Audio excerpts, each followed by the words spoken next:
everyone. I would like to call the meeting to order and welcome everyone to the Wednesday, November 15th, 2023 Plain Edge Board of Education meeting. Will everyone please rise for the Pledge of Allegiance? Pledge allegiance to the flag of the United States of America and to the republic for which it stands, one nation, under God, indivisible, with liberty and justice for all. Now we'd like to introduce Dr. Salina for the superintendent's remarks. Good evening, everyone. Thank you very much for coming to our meeting. It's a very exciting evening. We have a lot of our students and families here, so we're excited to have you here with us at our meeting today. A number of our community residents as well. On behalf of the Board of Education and all central administration, welcome to the meeting. We're going to start off with recognition tonight of, as you know, our music and art program is second to none. And we are joined here tonight by a number of our music teachers, as I can see from here. Thank you for coming. And I believe that Carl, you're going to speak this evening, is that true? So at this point in time, I would like to introduce the one, the only, the famous.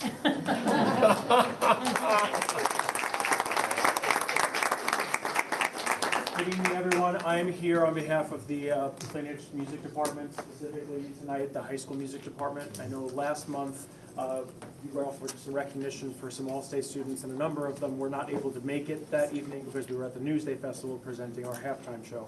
So thank you very much for allowing us to come back and re-recognize some of these Absolutely. students. For those in the room who do not necessarily know the entirety of the process for selecting for All-State or what goes into it, music begins in the elementary school with the bringing home of a recorder in 3rd grade, which parents generally tend to put up with for a while. It's a nice way of putting it, but they really do start building a foundation for music at that point. And they progress very rapidly at that age, and they pick up instruments in 4th grade and continue working. A lot of them spend hours, countless hours, mastering their craft. In order to be accepted as an All-State musician, you must learn a professional level concerto or solo piece, and you must perform that for an adjudicator with an accompanist, which is no easy task. It's something that college musicians and professional musicians do professionally and get paid to do so. They spend an unbelievable amount of time working on nuance and musicality and expression, and it's all put on display through a whole ton of nerves in front of an adult who's there to evaluate them. And there's a lot of emotion that go into it, and when they come out of there's a lot of tears sometimes that happen, but it is definitely worth the effort. There are 5 students this year from Plain Edge that were accepted as All-State musicians or All-State alternates, which for a district of our size is an incredible achievement. Usually you get districts of maybe 1 or 2 students, but for us to have 5 is truly remarkable. In order to be accepted, to be nominated, you must receive a 98 or higher. On many instruments, in order to become an alternate, you need 100. There's no shot with anything less than that. So we are extremely proud to present these 5 students and their incredible work. We're unbelievably proud of them, and we hope you are as well. The 3 string players from Mrs. Rotola's orchestra are Charlotte Rosenberg,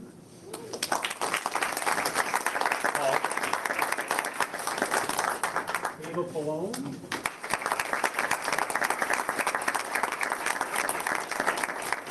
and Gabby Manfred.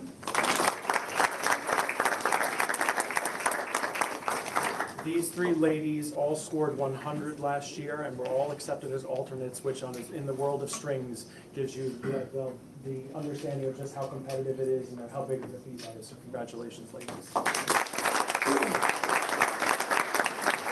And the 2 band students who were both accepted as musicians this year are Emily Brennan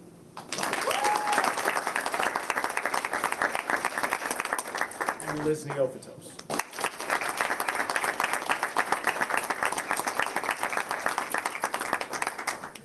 So proud of all of you. Congratulations. You girls are going to have a wonderful time up there this year, and you ladies, we're so proud of you. The 2 juniors, we're really hoping that next year winds up with a full acceptance. You get to have that experience. Congratulations.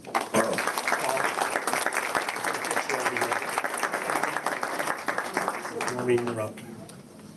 Please. if I can ask you to step on over. First of all, congratulations on behalf of everyone here in Central Administration, the Board of Education. So congratulations.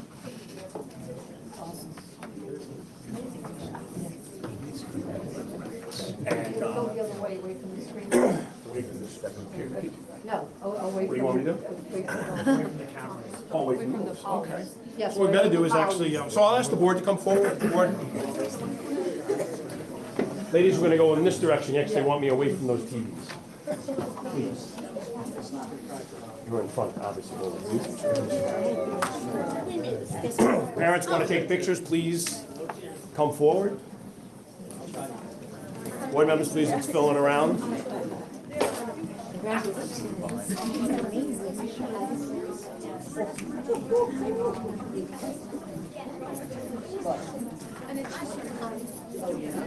Congratulations, girls.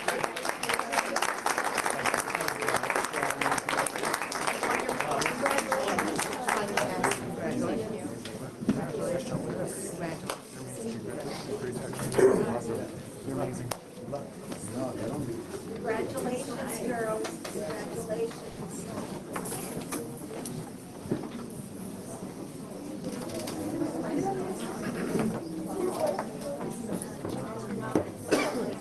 Thank you very much, ladies, for coming tonight with your families and friends.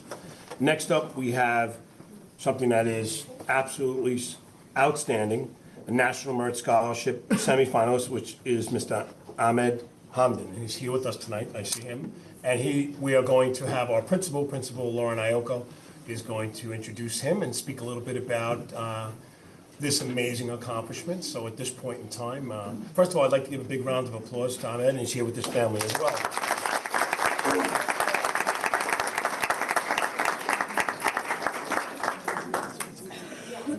Principal Iocco. Good evening, everyone.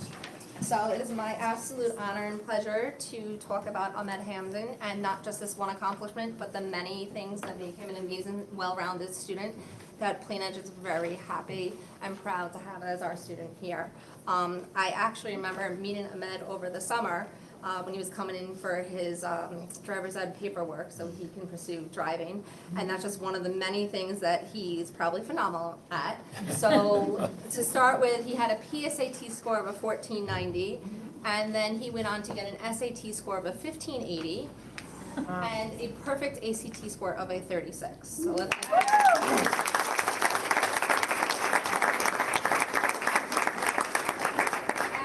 if that's not enough, and as you can see, he likes to keep setting his goals really high.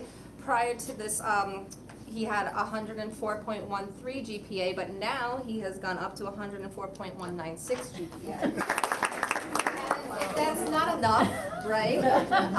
He also is very well-rounded, so he's been part of the varsity tennis team and the varsity soccer team. He has multiple leadership roles. He's the drum major. He founded the Science Olympiad. He is president of the Math Honor Society. He's president of the Ethics Bowl. He's treasurer of the National Honor Society. He's president of the Quiz Bowl. And when that's still not enough for him, he does the Advanced Research Program, which you can see when you walk in the hallway, is his picture up with his research there. He also, to further help him figure out what he wants to do with his career in life, he has shadowed general practitioners in medicine for 230 hours. And he also gives back to the community by founding STEM programs where he goes to the elementary schools and shows them how to code and use circuits. And really, I mean, the future for him is so bright, and we're waiting to hear about the status of the finalists. About 7,500 students make it to the finalists for worth $28 million worth of scholarships. So.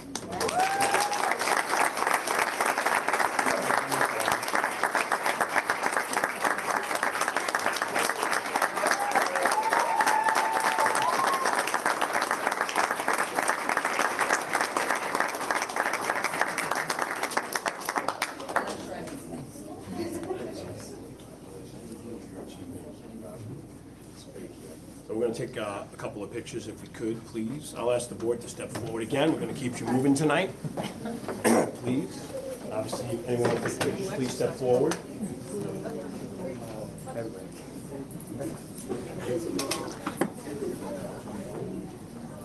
Very long list. It's going. Very long list. There we go again.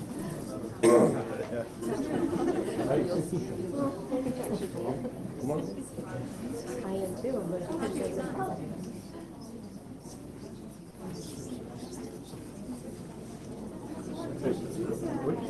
doesn't.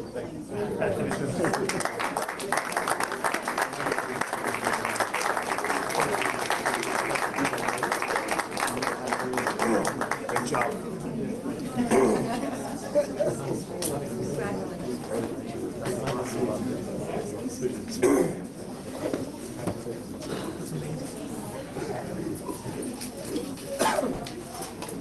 Congratulations, that's some accomplishment. Lots of awards and lots of amazing students here in this district. Big round of applause for Ahmed Hunt.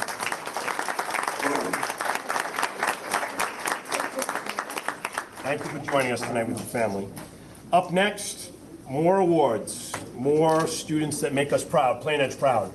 Michael Ayama, I got, his dad had shared some incredible information with our Director of Health, Physical Education, and Interscholastic Sports, Mr. Burke, who's here with us tonight. Michael, where are you? There he is. Okay, Michael, that's great. First of all, he's gonna tell you a little bit about it. I'm gonna have you introduced by Mr. Burke. And first of all, congratulations on being selected to be part of the U.S. Olympic Development Program. And as the representative for the United States, I know you're going to be doing some traveling, and I'm jealous. So I'm going to let Mr. Burke explain what we're doing here tonight. Thank you, Dr. Selena. Good evening to everyone. So we have a lot of soccer people here that will understand a lot of the jargon, but I'll get into it a little bit. So Michael's a senior, 4-year varsity player. He was a top 100 player last year, and he's been a player to watch throughout school. But also on his club team, he was a 6-year ODP player, which Dr. Slim said was an Olympic development team on the Eastern Region team. He had to try out for it each year to stay on the team. So it's not so easy. It's an elite team. So with that, I don't want to miss the good part. Dr. Selena started getting to. He was selected from that to represent the East Region to play internationally this March. I think all of March, where you get some credits, right? I think that's right. I think he gets some school credits out of it while he goes there. And to play internationally in March and represent the East Region to the international ODP team, if I said that pretty much, right? Yeah. So. Tell him where he's going. Yeah. So he already knows. He's going to England. He'll go to London. He'll be in Manchester. All right, in the Manchester region. I mean, he's going to be traveling with this team. Not only that, then he'll have an opportunity to his EDP team to play against the other regions, and from that, he has the opportunity to be selected, hopefully, to play on the national select ODP team from all the regions. So I want to congratulate Michael on his 4 years here at Plain Edge, and even better, your 6 years in ODP and club. So congratulations.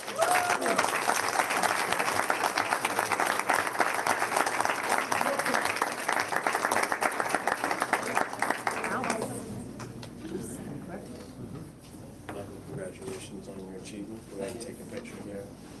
Bring it here. You guys will be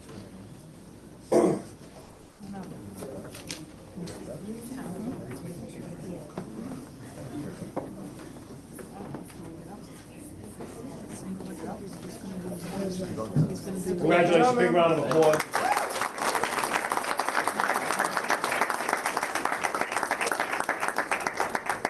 I'm also going to put in a request if I can visit him. Check out those credits.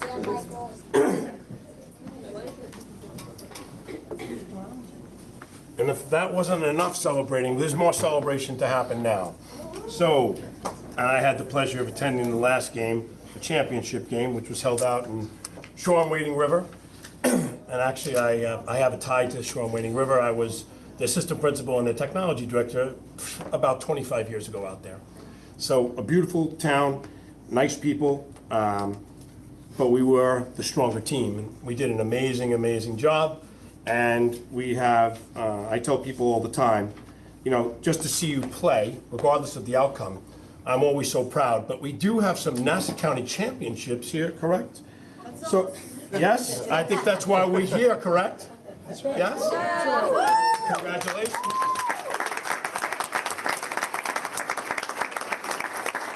So at this time, what we're going to do is I'm going to have Mr. Burke speak a little bit. We're going to take some pictures together here tonight.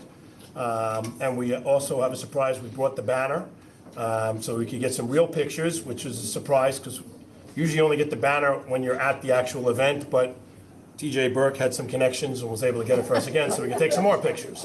So Mr. Burke, could you talk a little bit? I know you're joined here by your coaches. Yes. Congratulations to them as well. I'll introduce the coaches in a second. It was awesome to go to Strong Way and River for the Long Island Championship.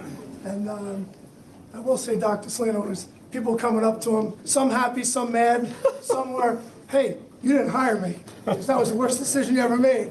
Then another guy, you hired me. That's the best decision you ever made. So And he was the superintendent. oh, yeah, he's the superintendent.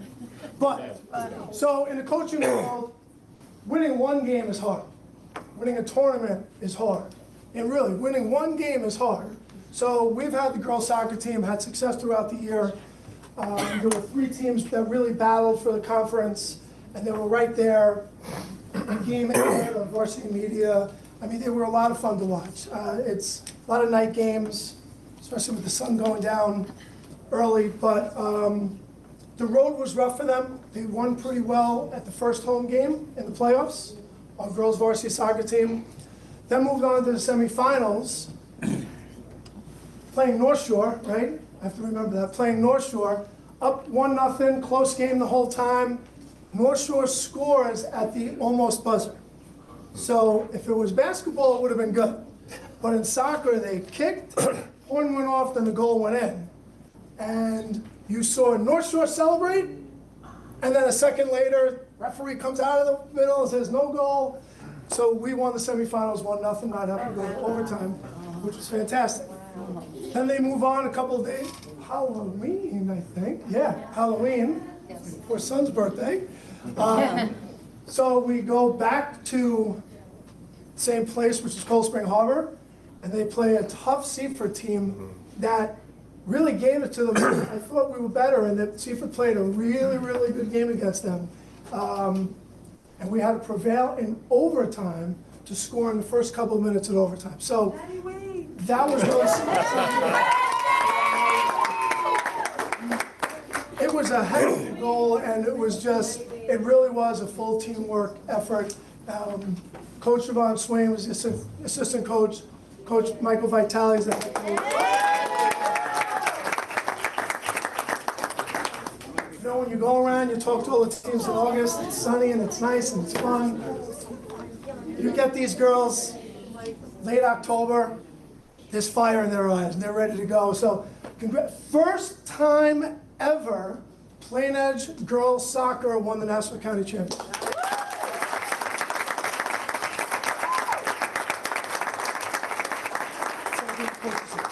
So I'm going to have the coaches come up first. Coach Vitale and Coach Swain.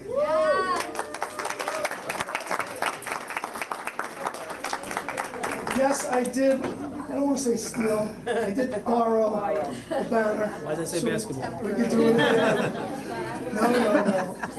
If you can take.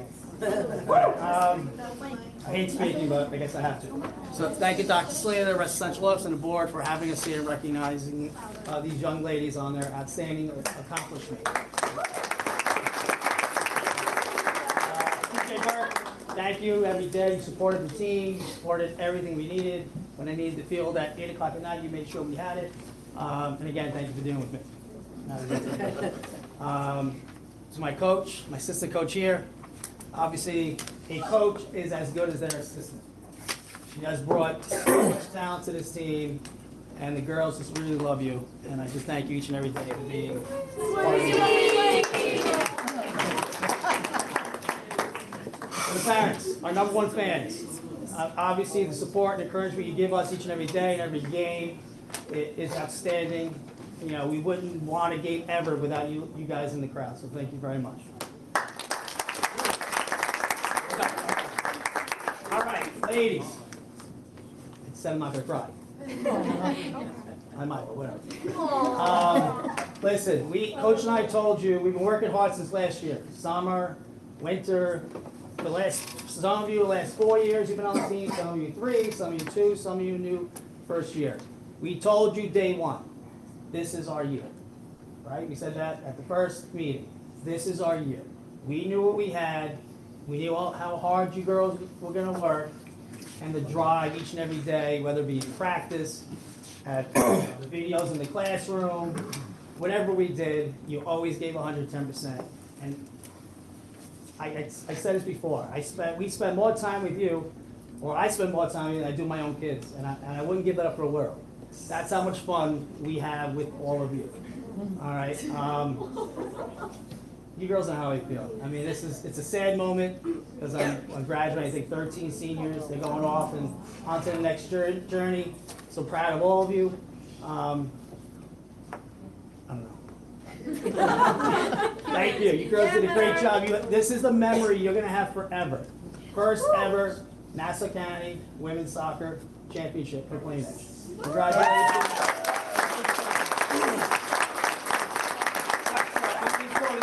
You up, and then I have a couple more things to say. So, it's now alphabetical order. So, Jordan Bianchi, where are you? Jessica Ferranda.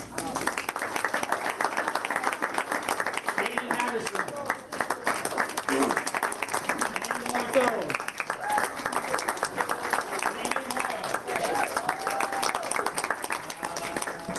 Michaela Netto.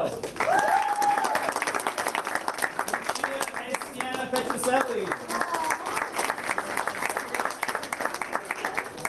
Alana Brenner.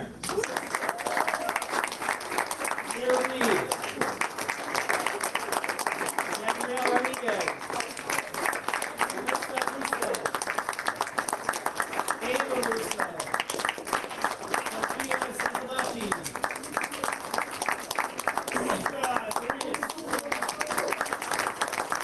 Emma Drew.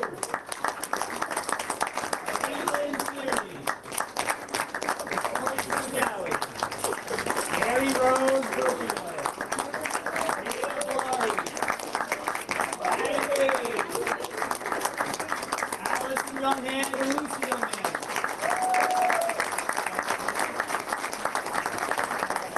We have you not here, but with winning the Nassau County Championship comes a lot of awards. So I can't not, talk about some of the awards we won. So, all county award winners, just raise your hand, I'll step over. Lucy Younghand,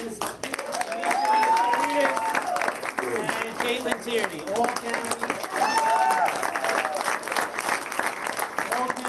honorable mention, Jess Ferranda. Deanna Petroselli, and Claire Reed.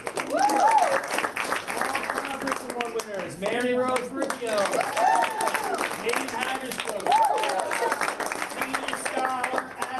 Sophia Santavacci.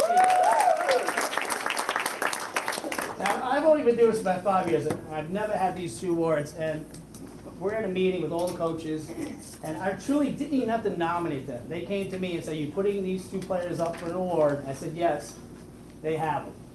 Player of the conference, Lucy Younghand.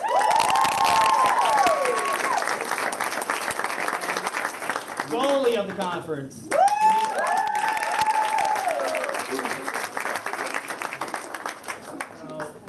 Ladies, everybody here is proud of you. Again, take this memory. It's a lot. It'll last a lifetime. And again, you can come in any day. You'll see that number on the banner, and that's what you girls done. Okay. So all my young girls go. We gotta do this again next week. Gotta start drilling you guys now. We got it. I'm done. That's what I want to tell you.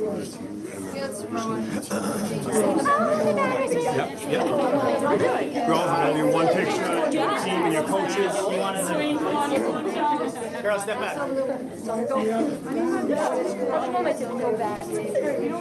Go back as far as you can. Someone else come here with me. Make sure the fan is straight. Just there you go. Last time. Brings around my head. Okay, make sure everybody. Make sure you're in between. You guys gotta get down fast so we're not going down. Yeah. Bend down. I won't say Here we go.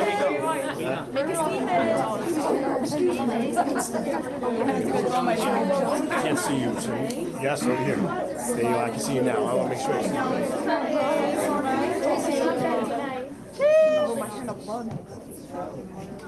Thank you.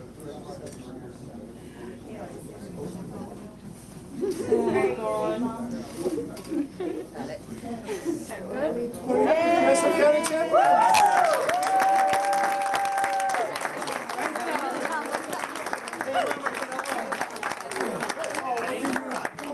Cineratus, only one I can say it right. Cineratus. I said it wrong. You said it. Thank you, guys. Thank you. Thank you, everybody, for coming tonight. Thank you.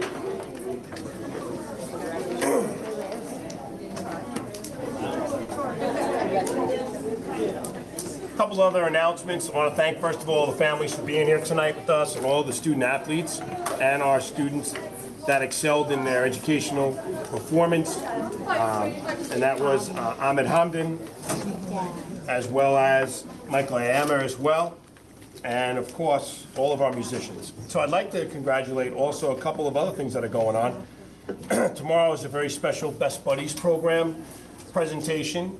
As you may remember, someone had donated media space in and on the Times Square billboards, and that's going to happen tomorrow morning between the hour of 11 and 12 o'clock. So our students and staff will be going in to see it. The students will actually see themselves on 5 different large screens from standing in the middle of Times Square. So we had that donation from Miss Naomi Nee, who's our Best Buddies, one of our co-chairs, and also a physical education health teacher here in our school. So we're very excited about that and very proud of that. So it's also going to be live streamed, so we'll be pushing that on social media. So if you want to check it out, we're going to be streaming that live so people can see it that can't be there tomorrow.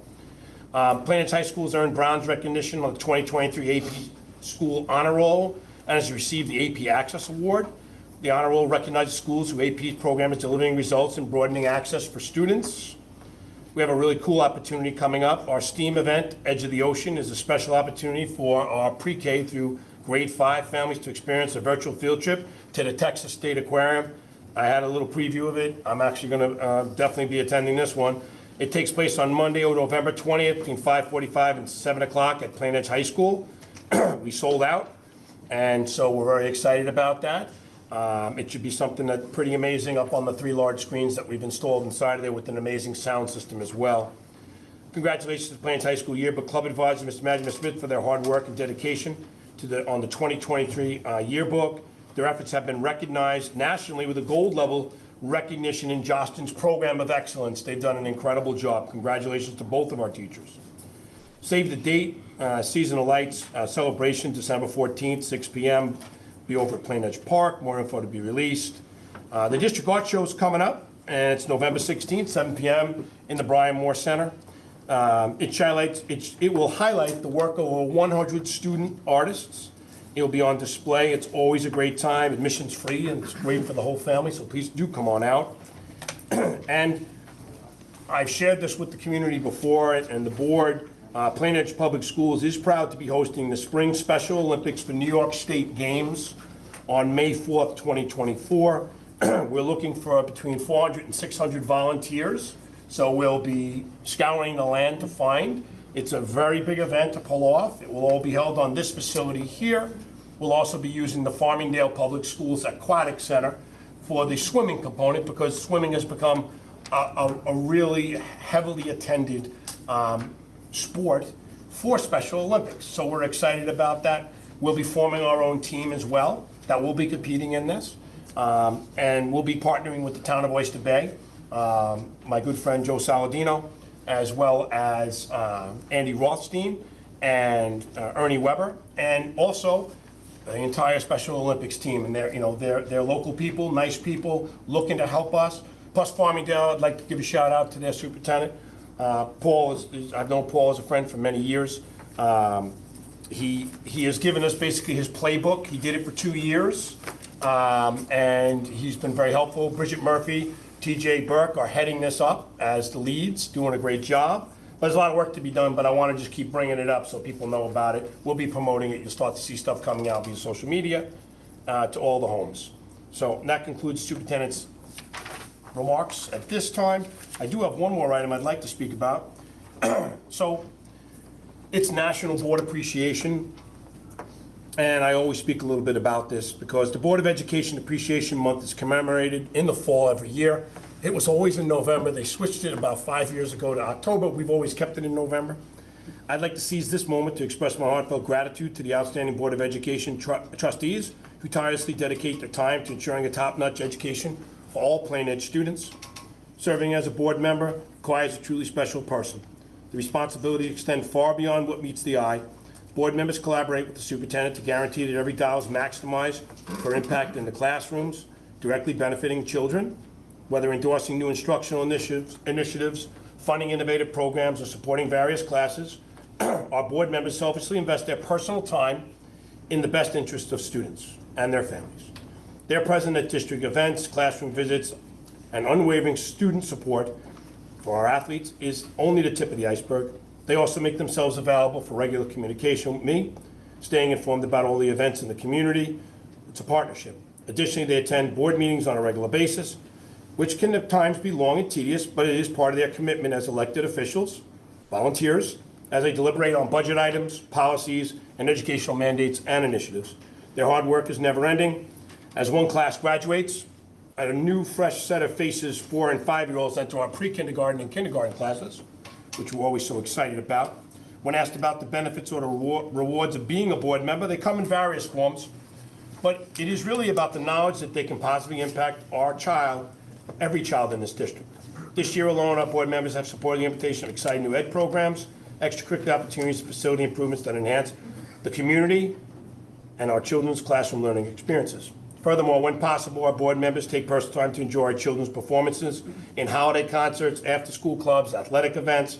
Perhaps the most profound reward is witnessing our seniors graduate from Plain Edge High School, marking the culmination of their career. It's crucial to note that these events do not directly benefit our board members, but rather the community of Plain Edge. This dedicated group of board members derives their reward from the happiness of the community they serve. Their collective agenda is always crystal clear. We are here to do what's best for kids. Thank you for all that you do. In appreciation for your unwavering dedication, I'd like to extend my personal thanks to each and every one of the board members here tonight. And on behalf of the children, staff, families of the Plain Edge Public Schools, I'd ask everyone here tonight to please join me in recognizing the hard work, effort, and dedication of this vastly underappreciated group of public officials, school board members. I invite everyone to applaud and show their support for this incredible Board of Ed.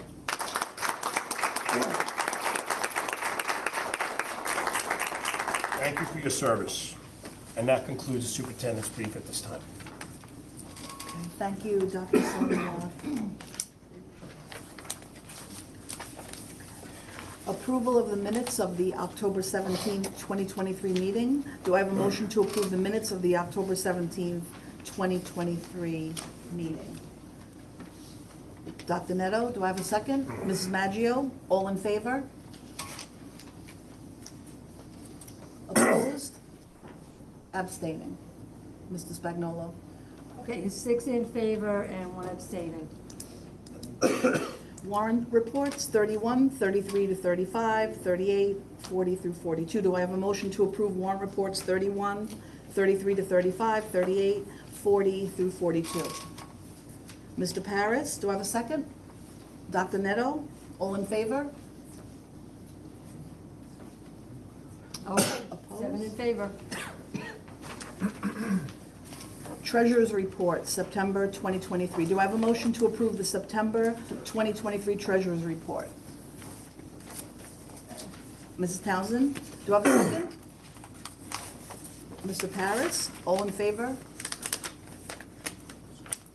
Okay, 7 in favor, motion carried. Okay. All right, moving on, discussions and presentations today. We have one, college and career readiness, a presentation by Dr. Di Paola, Catherine Honeyman, Lauren Iacocco, and Verdell Jones.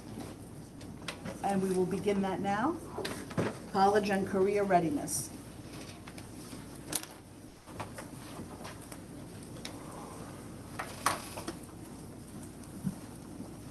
Good evening. Tonight we're going to present our college and career readiness presentation to you.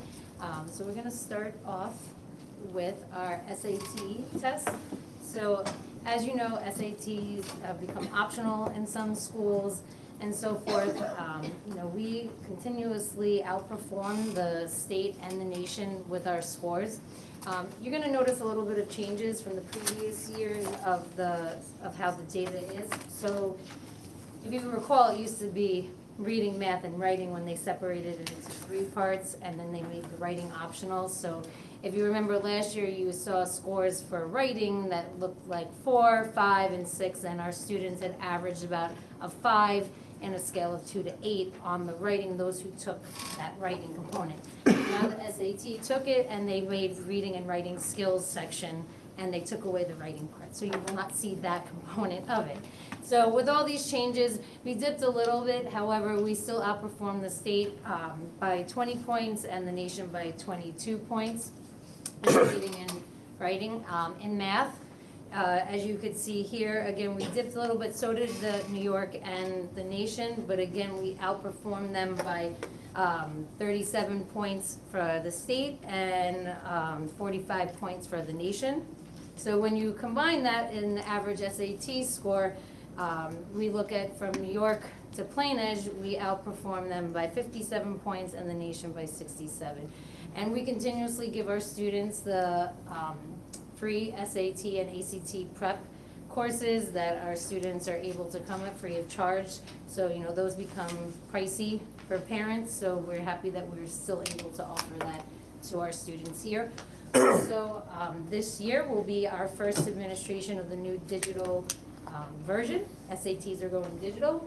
We had administered the pre-SATs in October digitally, so it ran smoothly. So great job to the whole guidance and high school and technology team. It was really a success. I'd like to also make note about the PSAT. I had a couple parents question about why do we give the PSAT, why is the PSAT important?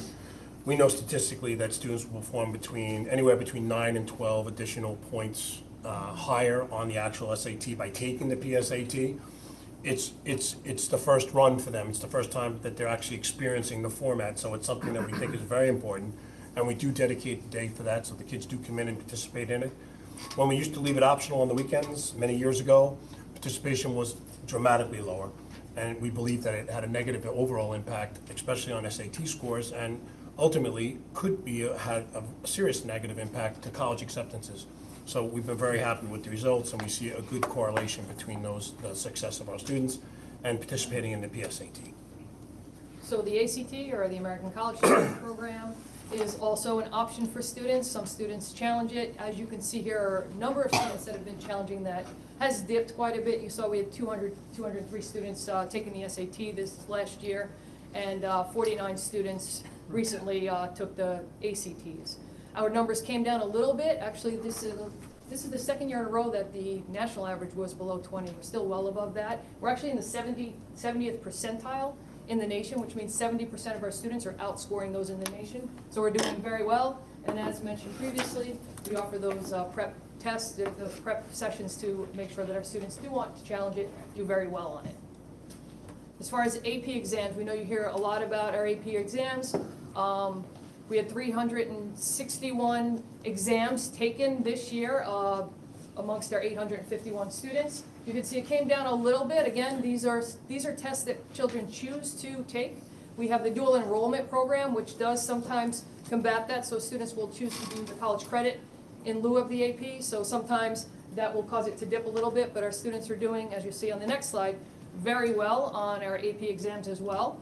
74% of our students are scoring at a level 3 or greater that do challenge those exams. And the other thing that is important to note is that we have open enrollment.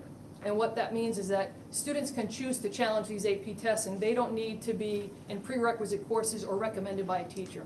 If you would like to challenge an AP test, you can absolutely challenge it. So we're really proud that we have over 200 AP students, and 148 of those scored 3 or better on those tests, and we'll continue to work on those numbers.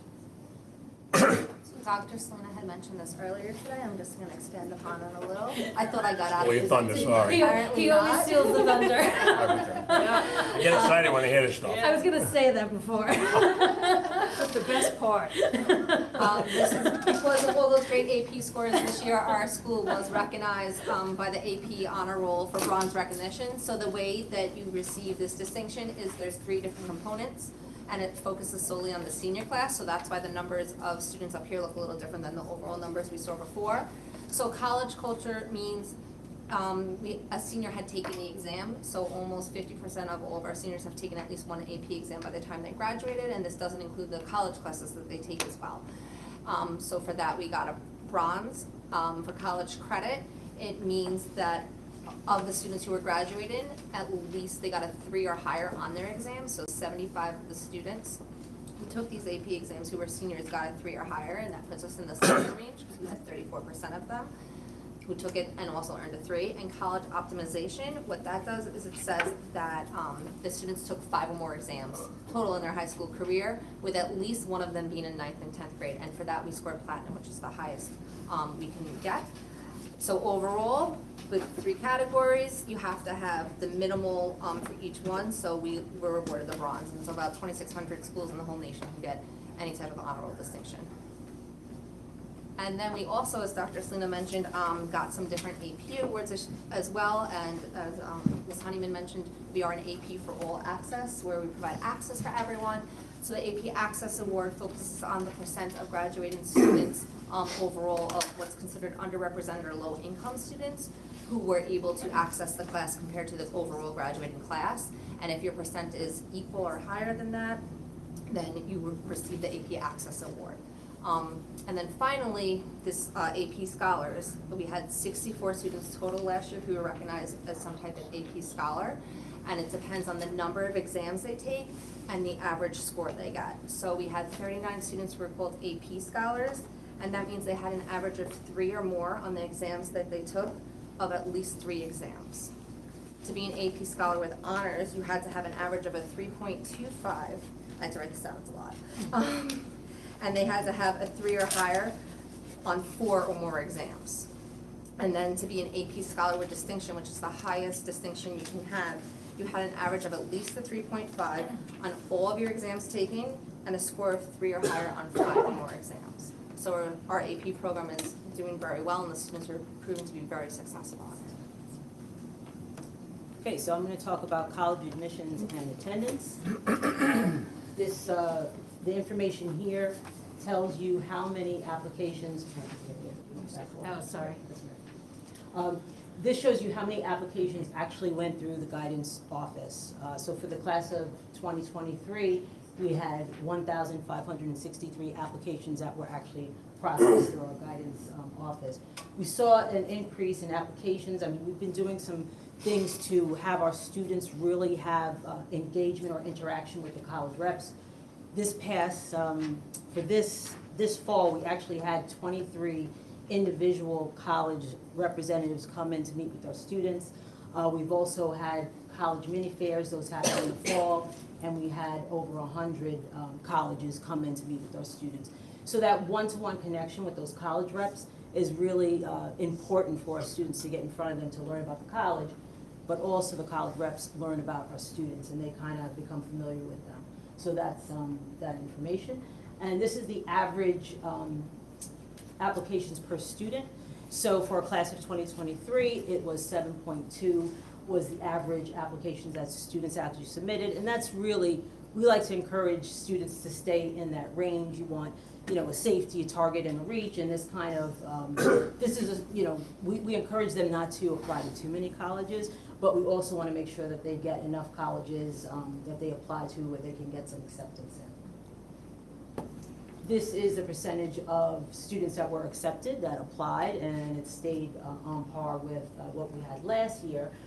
You know, this particular percentage, it says a couple of things. It could say that students challenged themselves and wanted to take a risk and applied to some reach schools, but they also applied to schools that they knew they would get into as well. So that kind of stayed the same from previous year. This shows you where our students are, where they ended up, and this is self-reported information. So for the class of 2023, just a couple of things here. You could see, you know, the chart, but we had 114 students that went to other four-year colleges. We had 53 students that attended SUNY colleges, and then we have 23 students that attended community colleges or two-year colleges. And then you'll see the breakout of the rest of where our class of 2023 actually went, or where they reported that they would go. So this is 5 years of our college acceptances, and as you see for 2023, our students, there were 82% of students that said they were going to a four-year college, so we went up 10% in that area. And overall, we had 93.6 students say they were going to a two-year or four-year college, so that number has increased as well. We've been seeing a steady increase of college attendance with our students. And again, it goes into the programs that we provide the students to give them the information to make the best choices for them. So we have that information on the previous slide was information where our students said they were going to go, and that's self-reported information. This is where they actually went, because there's a way for us to track it.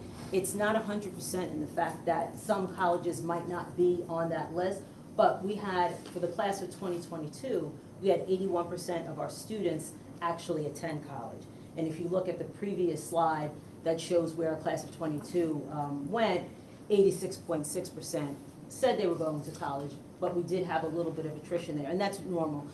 You know, some students, they might have plans, they might shift a little bit, but that's a pretty solid number of students that attended in 2022. And then if we look further, you'll see the total, 81%, that same number.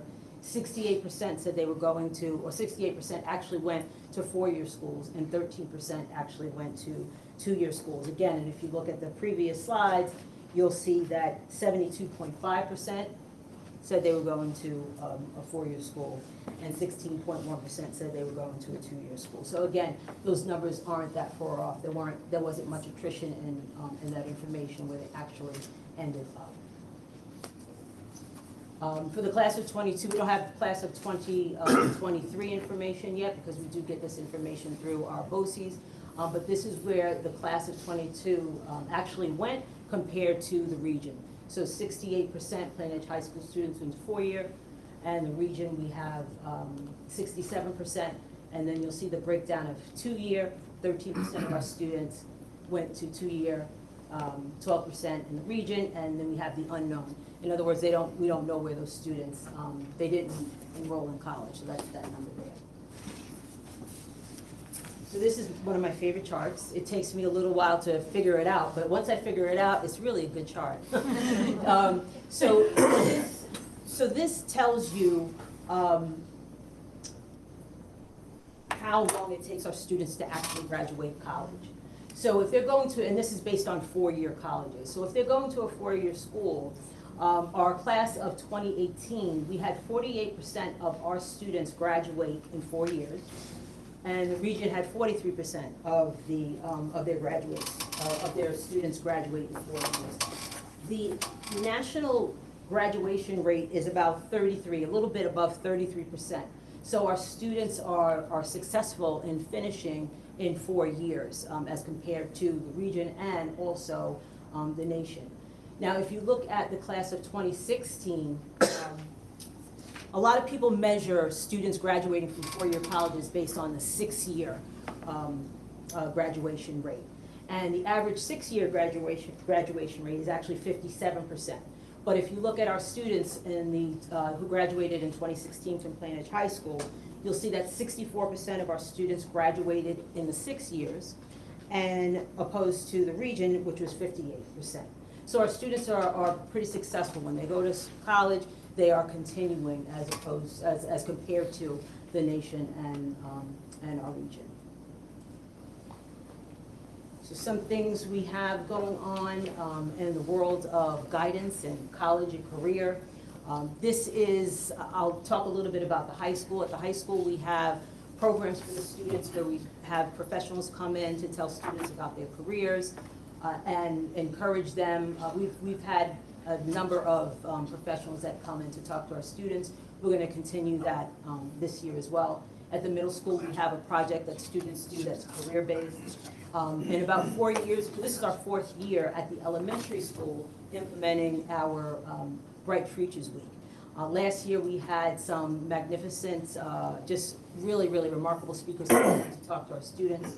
We had a salon owner, we had a lawyer come in, we had someone in STEM that talked about his journey to start a nonprofit based on his interest of STEM and teaching students that. So we're going to continue that for the upcoming year. We also have, for this year, we're going to be starting an advisory program at the high school that's aligned with our middle school. And the topics that we're going to be doing in advisory have to do with things that are relevant to our students. For example, for our 12th grade students, we might have an advisory. An advisory basically is a period in the day with the high school. It's a 20-minute block of time, I should say. In the high school, we're going to roll it out slowly by having one a month. And we're having, and it's a small group of about 10 students to one teacher. And it gives the students the opportunity to have another adult that they can connect with in the building. So you form, you know, a good bond with another adult in the building. So for example, we might have a lesson, so to speak, on transitioning from middle school to high school. With our seniors, we might have a lesson talking about transitioning from 12th grade to you know, the college. And a lot of our, or what we're going to do with these advisories is tie them to our core values that we have in place throughout the district, but at the high school, that's what we're going to be focusing on, and the middle school does that as well. This is our 4th year of CKCC. We have, you know, we've had success with that. Teachers are really getting involved in rolling out those lessons for our students. And so other things that we've been, you know, doing on transitional programs. We had a new student breakfast at our middle school and high school, and the elementary principals got a little jealous, and we decided that we're going to have a new student breakfast for them too, and that's going to be Thursday, tomorrow, and on Monday. So those are some things to just try to make our students that are new to the district feel welcome. So we're going to continue with those initiatives. We have our college admissions coming in, reps coming in. We also started our expedited decision days that started Monday. So we have 8 colleges that come to our campus and accept our students on the spot. So what happens, you know, for Thanksgiving, they can talk about them getting accepted into colleges and having a scholarship a lot of times in hand as well. So those are just some of the things that are going on in the world of guidance in college and career. Any questions? I just have one. How do you define regional? Like Oh, it's Nassau County. Okay. Yeah, All sorry, right. I just Nassau wasn't County. sure what Yeah. that meant. We receive our data from Nassau BOCES and our instructional data warehouse. That's where all the districts receive all their testing information. Got it. Okay. Yeah, that's. Yeah, I had it in my notes, I just forgot. Any other questions? Okay, thank you. Thank you very much. Very informative. Okay, moving on, we will have a review of a potential increase to the current exemption for qualified senior citizens. Peter Peraza will be presenting. He is our business official.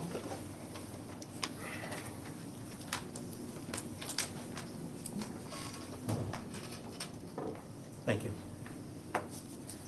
So tonight we're going to cover section 467 and 459C of the real property tax law, which encompasses an increased exemption for qualified seniors and persons with disabilities and limited income. These changes came about in September of '22 when Bruce Blakeman signed the law into effect. Districts were notified in mid-November of '22 with the option to opt in. We had to notify the assessor's office of whether we were opting in or not in December, which left very little time to assess the impact of this revised law. So the new exemption brought the household requirements from $37,399 to receive any exemption, always up to $58,399. Those are the maximum dollars that you can earn as a senior citizen, which would result in a 5% exemption. The exemption ranges from 50% of your assessed value all the way down to 5%. So the board has the choice of opting into the exemption. If we choose to opt in, we have to opt in prior to January of 2024. And this will apply to next year's tax bills, the October 24th tax bill. And the exemption is based on total household income minus any medical and prescription drug expenses, and provides, as I said before, between 5 and 50% tax exemption. So these numbers are based on our the last exemption impact report that the district received back in February of 2023. And currently we have 144 senior citizens receiving the 65 and older exemption. We also have 8 people receiving the disability and limited income exemption. And then we have 799 seniors receiving the enhanced star. And that 799 number is important because it provides us with an outer limit of how many individuals may be eligible for the senior citizen exemption.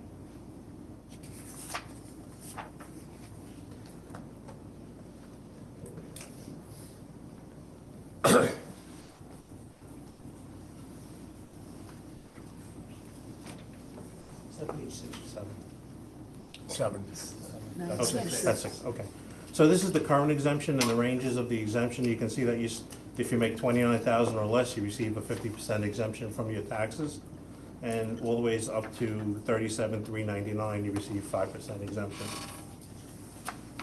This is the new exemption that's available. It raises the income brackets up around 20% per bracket. So you can see that if you make up to $50,000, you receive a 50% exemption. And that's as opposed to the $29,000 that's currently in effect. And you start to phase out around 58.4 versus 37.4. This is a look at what group, how many people fall into each percentage category.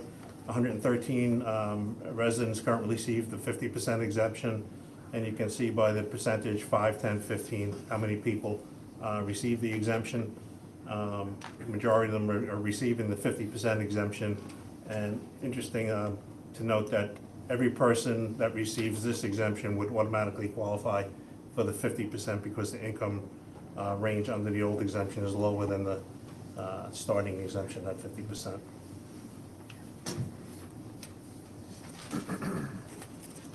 So we were able to recently, about a month ago, get information from the county.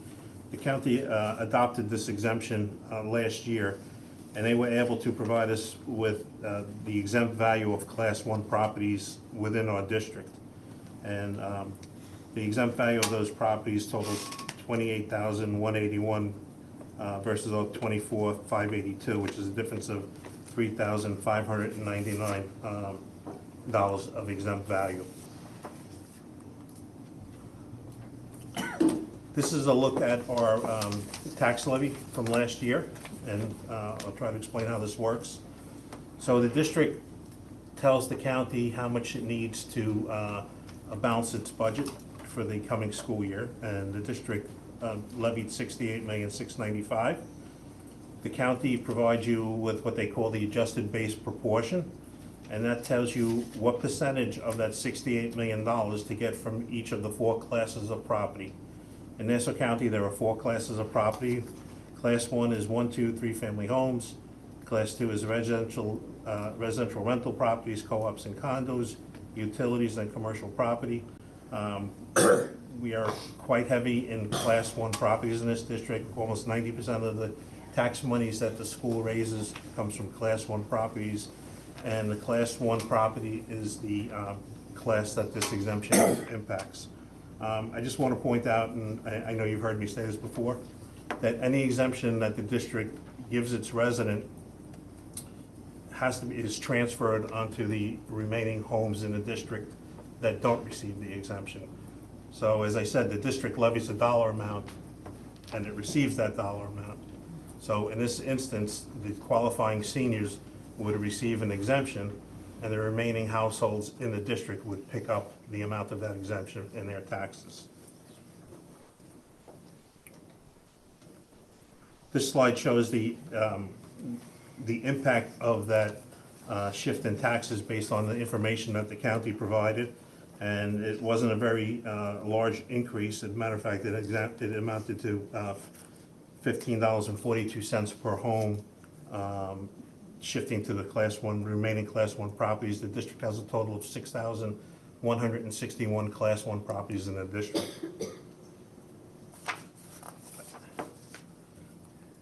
And now we're going to go back to that number that I told you before, the 799 properties. The reason that this is so difficult to project is because it's based on income. Neither the assessor's office nor the school district knows what the income levels of its senior citizens in its school district are. There are 647 additional properties that could qualify for this exemption. And while I don't believe that by any far stretch of the imagination that all of them would qualify, the impact, if they all qualified, would be about $600 per home for the non-senior citizens. That total number, 799, I'd like you to keep in the back of your head because that number is the outer number of people that would be eligible. Right. If they applied. And that the remaining 6,161, if they all qualified at the 50% rate, would then be open to receiving up to a potential impact of $599 in addition to their regular taxes today. It's important that people understand that an exemption does not mean that the responsibility of raising the taxes is not the same. What it means is that other people will end up paying additional money in order to make up the difference for those exemptions. And there are people participating in the exemption we offer today, but this year opens it up to another group of people. But there's no way for us to assess the implication and how many people might join up. He did show that in Nassau County that there were, when Mr. Blakeman or County Executive Blakeman did it, there was not a market increase, so that information was available. One of the biggest problems for us is that, getting this information and knowing what to do with it was really what the problem was up until about a month ago. But we have the information now, we're sharing it with the board. The board, has to take a look at this. And I'll let Peter continue at this point in time, and, we have to talk a little bit about what we think that we'd like to do as a board. So when we first looked at this, we talked about who was opted in so far. Nassau County opted in, Town of Hempstead, North Hempstead, and at the time of when we first put this presentation together, approximately 50% of the Nassau districts had opted in to this exemption. That number has increased since we first put this together. I would say at least 75% of the districts have opted in. We polled the surrounding districts, and majority of them have opted into this exemption. School district officials attempted to get a pulse on who opted in and who didn't opt in. We didn't get a very good response, but out of the districts that responded, just give me a number in a second to count. 14 districts responded in Nassau County with a 46. how many districts? 56. 56 different districts responded. 2 of them said yes, and the balance said they hadn't opted into it. So there were still quite a few that didn't opt in. It was East Rockaway, Laurel Park, Lynbrook, Merrick, North Belmore, and North Merrick. Obviously us, Port Washington, West Hampstead, and all the Valley Stream districts had not opted in yet. Most of them said they were looking at it again this year sometime. Some of my colleagues, when I asked the question about how they decided to opt in or not, and why they were waiting, I was similar to us. They were waiting for additional information to try to be able to give you the best information available. This is the best information that we have available at this time.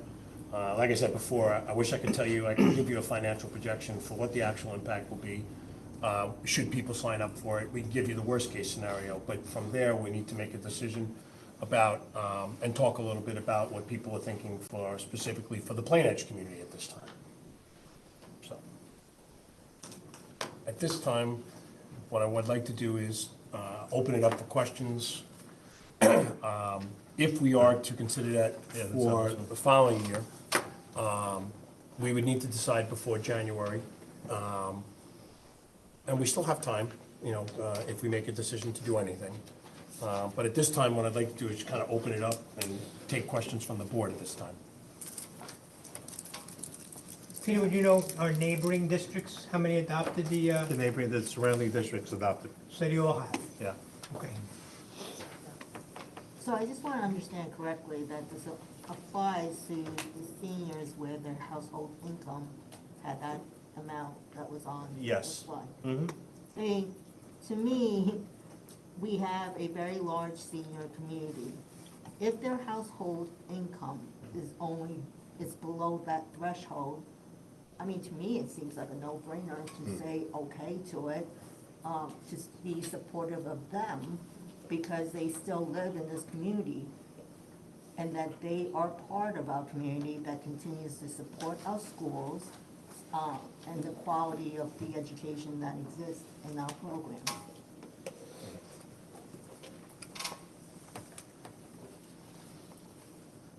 Other comments, questions from the board? Following up on what Cece said, you know, all the districts around us have adopted this. I don't see why that we don't adopt it tonight, put a proposition in, and take care of the seniors in our community. We would have to.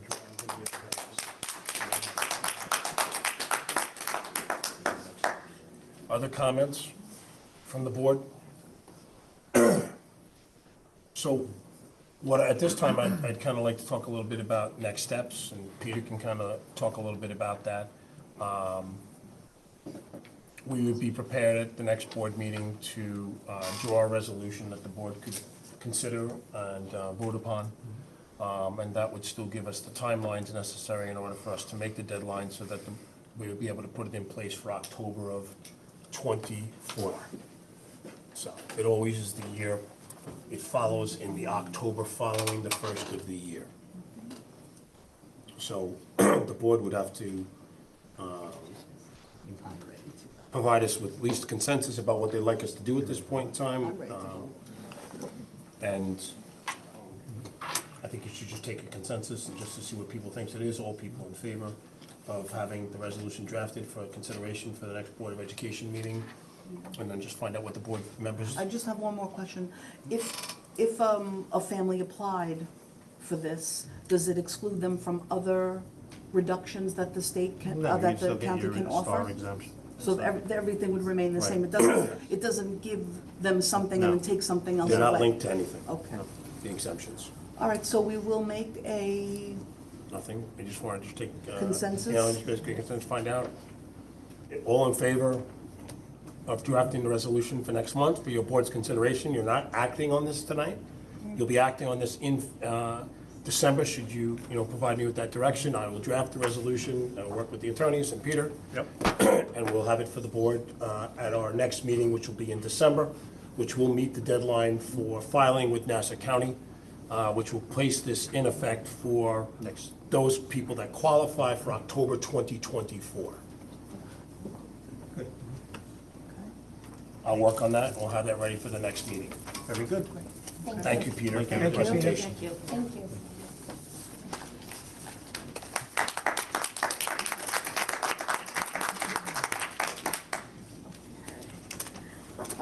all right, so moving on, do we have a motion to accept the business items number 1 through 50? Mr. Paris, do I have a second? Dr. Neto, all in favor? Opposed? Got everybody? Everybody's in favor. Yes. Thank you. Abstaining? All right, now we're up to Pride in Plain Edge. This is the opportunity for our board members to present on attendance or participation at school and/or community events. I can say I was at the football game at Hofstra, and although, I don't like to say that we lost, but we didn't win the game. I would like to say, I have to phrase it a little bit differently, but I was very proud of all the the players and the coaches and the families, because everyone still had a great vibe of sportsmanship, and it was a pretty tough game, and all the kids that were on the sidelines that, were injured during the year, and I was talking to them, and they still had like a really good spirit of sportsmanship and, quality of wanting to have a great game. And, even though we didn't make it, we did do an excellent job that night, so it was very exciting to see everybody come out and be very supportive. And even like all of our neighboring districts, they played the game before us, and when they came out, they were like still cheering Plain Edge on, and that was really exciting to see. And I give a lot of credit to the parents for, bringing their kids to all the practices and all the games, and, getting them all the gear, and it was a good season, and I'm very proud of those kids. They did a great job. Yeah, I just want to, we acknowledge and honor the girls' soccer team, varsity soccer team. It was an amazing season. I was at most of the games, and like Mr. Vitale and Coach Swain was saying, it's a great group of girls. I'm going to miss them, the 13 that are graduating. I think it's an amazing opportunity for, again, first time ever in history that we had a Nassau County championship. So, again, the bonds that the students have made with each other is just amazing to see. So, I'm very proud of them, proud of the coaches. And again, on Halloween, it was freezing. And there were, Miss Ayoko was there, Dr. Sliner was there, and there were students from the boys' soccer team that had no shirts on and had like stuff written on them. And when it went to overtime, they're like, "We didn't sign up for overtime." I said, "It's all good." I'm like, "But keep going." So just seeing the sportsmanship of these girls, and again, starting all the way down from Plain Edge Soccer Club all the way up here, it's just amazing to see. So just want to thank all the support and congratulate again the girls' varsity soccer team, and we look forward for more, like Mr. Vitale said, more championships in the future. So awesome to see. I just wanted to mention a thank you to all the PTAs, the elementary PTAs. What they do for the kids for Halloween is, I've been through 5, she's in 8th grade, so I've been through 8 of them minus COVID. And it is so fun. I've never liked Halloween so much as I do living in this community. And not only the PTA, who does a great job, but the community. Like, there is no other town that does Halloween like Plain Edge. So thank you to the families who do that. It's so fun. And also thank you to the PFT and the PTAs, for the Harlem Wizards. Always a great night, and thank you for always letting me play. This year I was a little tired. I think I need to exercise a little more. But it is so fun, and this year was really, I don't know if it was the guys on the team, but they were like it was a good show. So thank you for doing that, and the fact that you guys give directly to the kids, the PFT, using the kids and entertaining the kids. Not all unions do that. They always give back to their community, but not in that way. And I think I just want to commend, our teachers unions for that. So thank you. I don't know if this is on or not. One of the things I want to note is, unfortunately, we've seen school districts on Long Island beset by unfortunate tragedies, and unfortunately, Plain Edge had one of its own with its students. And in those difficult times, it's nice to see how the community can come together and rally to support a family that is really going through a difficult time. And it's something that I saw across the board, whether it's through the school district or the club teams. So that's one of the things that I think is, a lot of us have our differences and argue and, have difference of opinions and things like that. But in moments of tragedy or where it really matters, it's important that the community is able to come together. And that was one of the more heartwarming, and I think one of the most important things about Plain Edge, and one of the great things about Plain Edge is how we're able to do that. So I just wanted to acknowledge that as well and say, how proud I am of the community and our ability to come together in a time of need for someone.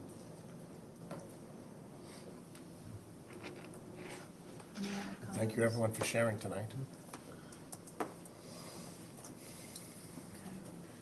All right, moving on, old business. There is no old business.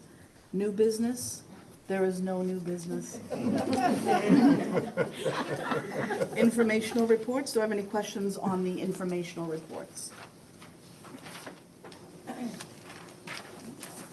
Now we have the opportunity for public comment.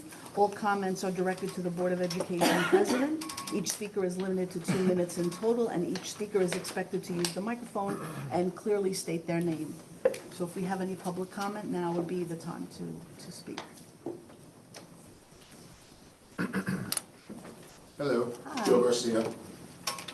Two things. One thing from tonight, be nice if we could get some like the SAT scores and things. Be nice to see that compared to the region. I would suspect Long Island tends to do better than the state average across the board. Be nice to know how we compare to some of the districts we see on the sports fields too. Talked about the tax impact to the senior citizen exemptions. One way we've heard before that we could maybe buffer some of the effects of that, because clearly, you know, my grandfather's 95, God bless, still lives in the district, owned his home. He's paid a lot of school taxes over the years. That's right. But we do, again this year, look like we're gonna have about a $9 million surplus in the budget. If we could tighten that, even half of it, that may help offset the increase in the tax burden to everybody. Thank you.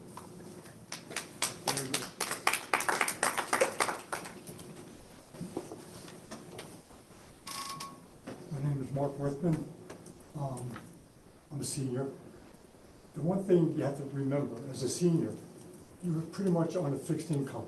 It doesn't go up every year, like when you're 20, 30, and 40. You have a chance of making more money, getting a better job. When you're a senior, you're done working. I'm still working full-time because I still have to pay my taxes. But at a certain point, that's gonna stop. And for everybody, not just me, all of you someday are gonna be seniors, and you're gonna be in the same boat I'm in now. And to stay in the neighborhood you belong, to stay here, but your salary just doesn't go up. You get to a certain point, it's a fixed income no matter what you do. You can't make more. I'm not gonna go back and work at McDonald's or something, so I'll pay my property taxes. So just please keep that in mind when you consider the opt-out thing, because it will affect a lot of people. And same thing, I paid school taxes my whole life. If I ever add up my school tax, I'd probably be nauseous how much I paid in my lifetime in school taxes. But at a certain point, I'm limited to what my income can be. And I don't want to leave the area because I can't afford my property tax. That's what I really would like you to consider between now and the time you decide on the opt-out for the exemption for seniors. Okay, thank you very much. Thank you.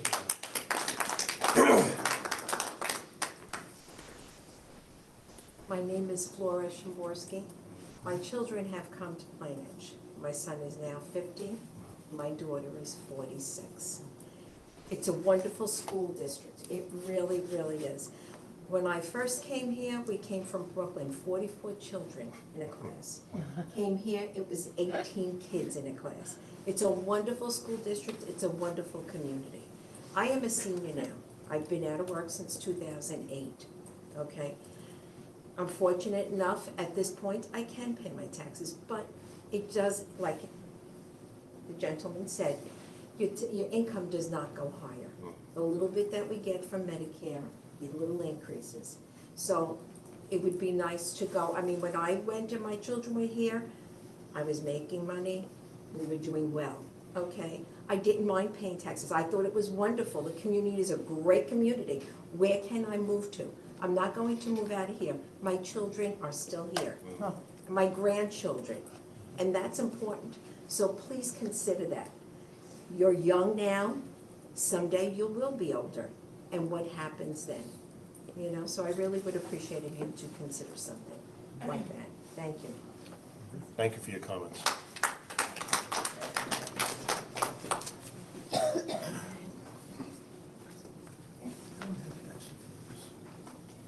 Good evening, my name is Howard Baudet.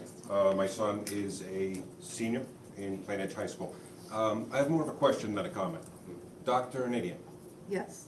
can you tell me how far along, or has the data department completed the implementation of Regents Only Help retroactively for the school year 22-23? No, she can't tell you, but I can. Yeah, Dr. Slavin. I saw the email, I believe, that originated from your house, correct? I'll be writing you tomorrow. I did take a quick look at, we'll be completed by Christmas with the recalculation, but for your specific child, I can tell you the exact impact. I calculated manually. I do want it verified, but that's not something I'll talk about in a public meeting. But as far as closure, as far as when it will be completed, prior to the Christmas recess. Fantastic. And also, I'd like to also add, just so that everybody understands, initial transcripts were issued during the months of September and October. We do for any, and I urge everyone to apply to colleges, regardless of the recalculation at this point in time, because we will send out revised transcripts in the spring to all colleges prior to decision day. So they get revised ones because there are still courses that are being looked at that will count towards these. So you should definitely send it out. So as a normal course of business, you send out revised transcripts? Guidance does this. I met with the anyway? guidance director, Mr. Fidel Jones, to verify this. It's not something we advertise for no specific reason, but we want it to be the most accurate data, and we continue to review that in the data department, and we will be sending out revised. But any family can request at that point in time when we will send out a parent square that notifies that the grade point averages recalculations have been entered, and it's available in Power School if you'd like to take a look at it. But since you had expressed, I'm not going to discuss your personal message to me, but I will answer your questions so you can make an intelligent decision. But it's within 30 days regardless. Everyone will be complete. But I can tell you what the impact is for your specific child tomorrow. Gotcha. And the onus won't be on the students to chase down transcripts? Absolutely, revised transcripts? absolutely not. Great. Absolutely That was the not. second No, we want to make it easy. Okay. We want to make them accurate. That's the most important part. Thank you all very much. Thank you for coming tonight.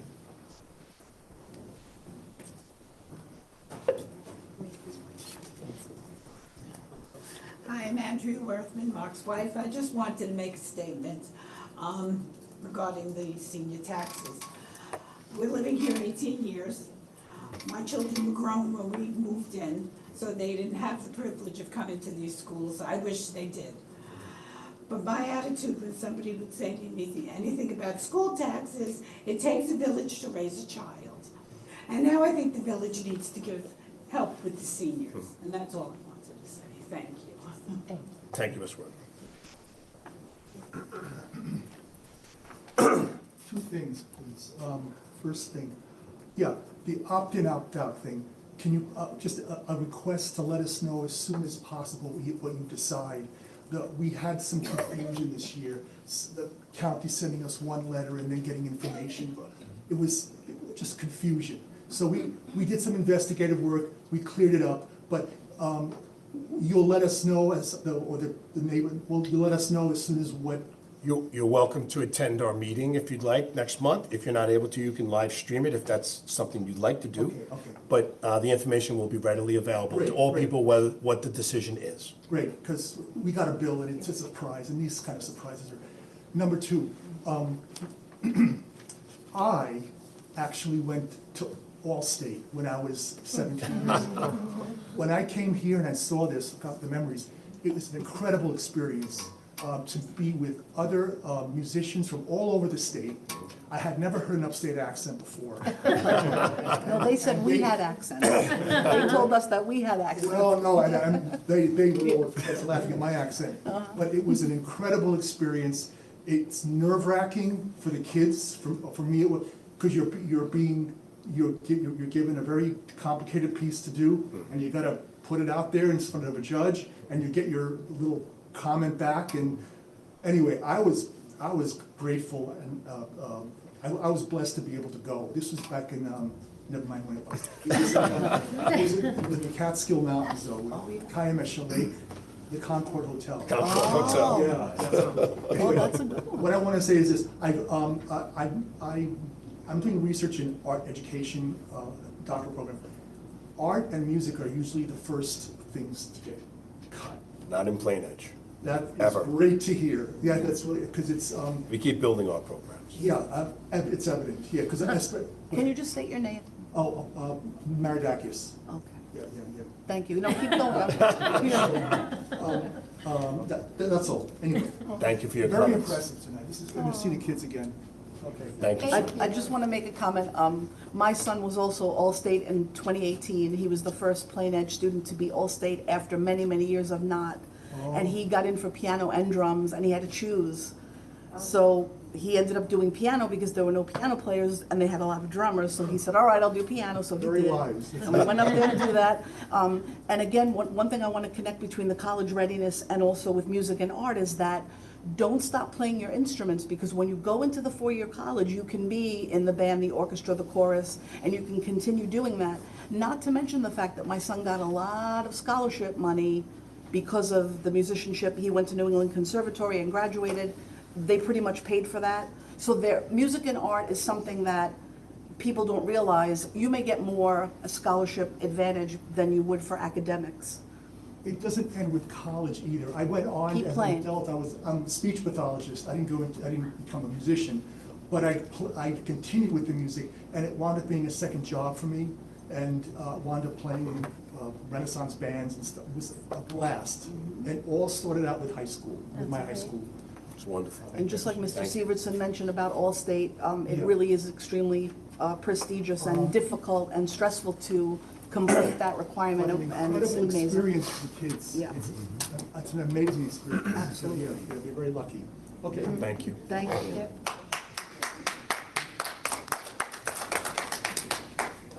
Anyone else? Okay. Hi, Dennis Shaporsky. I'm 75 years old. My kids went to school here. They're now 15, 47.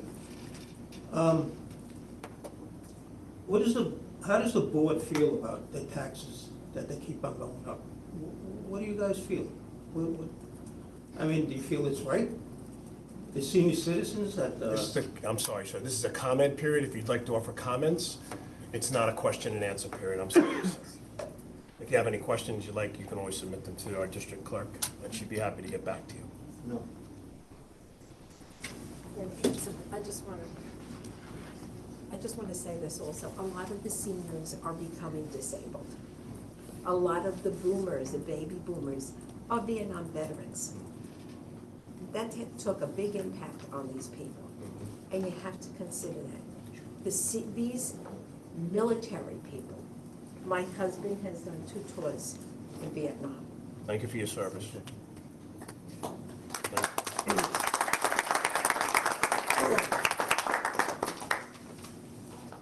I'm very proud of it. Should be. And these senior citizens who are coming back, and now everything is coming out, I think they need help. I think you heard tonight that the board will be addressing this in December, and I think you'll hear good things. Yes, and I really, it's something else that really should be considered with the seniors. Thank you very much. Can I just have a comment? Yes. I just want to thank you for your service. My father is 100% disabled vet from his time at Vietnam. So I hear you, but I also hear this very supportive board, and thank you. I feel they're supportive also. And I think they understand what it's like. And someday, everybody will get older and become senior citizens. Hopefully. God willing. All right. Do I have a motion to adjourn the meeting? Dr. Neto, second? Mrs. Townsend? All in favor? Everyone's in favor. Okay. Thank you very much. Thank Thank you you, for coming tonight, everyone. Have a Happy great night. Thanksgiving, everyone. Yeah, Happy Thanksgiving. See everybody on Thanksgiving. Thursday.